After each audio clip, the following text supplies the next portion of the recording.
This picture was taken at the start of the pandemic in 2020. While I was doing my internship as a photographer, my boss came up to me with the rest of the management team to tell us to go home, that a big situation had begun worldwide. I was a 22-year-old woman, and I traveled alone far from home, from Venezuela to Sweden, just to do this internship.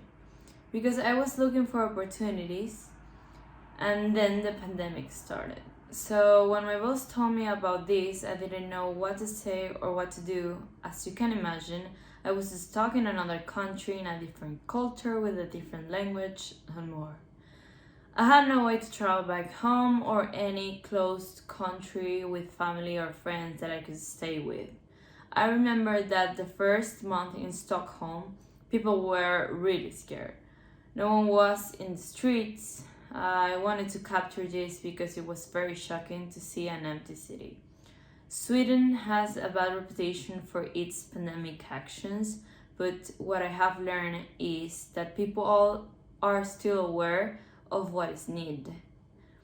Perhaps Swedes never did a proper quarantine or never used a face mask, but social distancing is a thing, or it was. Walking back to my Airbnb after taking some pictures in the city, I found two little girls playing but doing social distancing. It made me have mixed feelings because I felt sad and happy. I guess it was sad because we lost physical touch with our most beloved ones, but also happy since it was really motivational and beautiful. That the girls were taking care of each other, and I thought sometimes love is not visible, sometimes it's just different. The image was taken in the most touristy place in Stockholm called Gamla stan, which means Old Town. The two girls sitting doing social distance was a story that really shocked me because I'm from a third world country, and we are sometimes not careful, or sometimes we just forget some rules.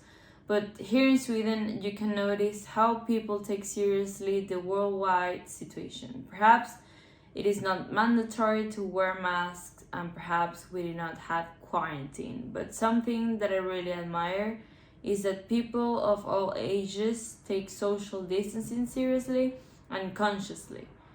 These two girls were playing in front of the Parliament House, having fun even in a bad situation, and they were happy and enjoying while respecting the minimal national restrictions. Hi, my name is Valentina Oyon. I am from Caracas, Venezuela. I'm a digital artist and designer, currently working as a marketing associate and graphic designer and a space industry company here in Sweden. Well, I actually didn't decide to become a photographer.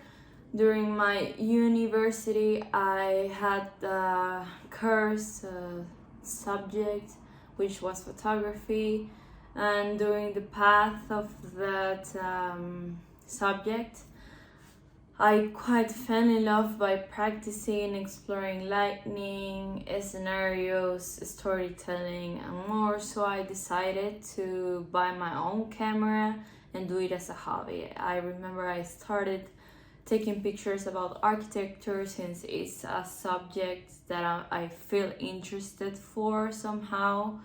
But then I see more potential on me by taking other type of photography, so I kept exploring food photography, portrait photography, street photography, which is the one that I like the most and the one that I practice the more. And it became a hobby for me, going out and finding something super crowded and trying to make it more minimalistic, I'll say.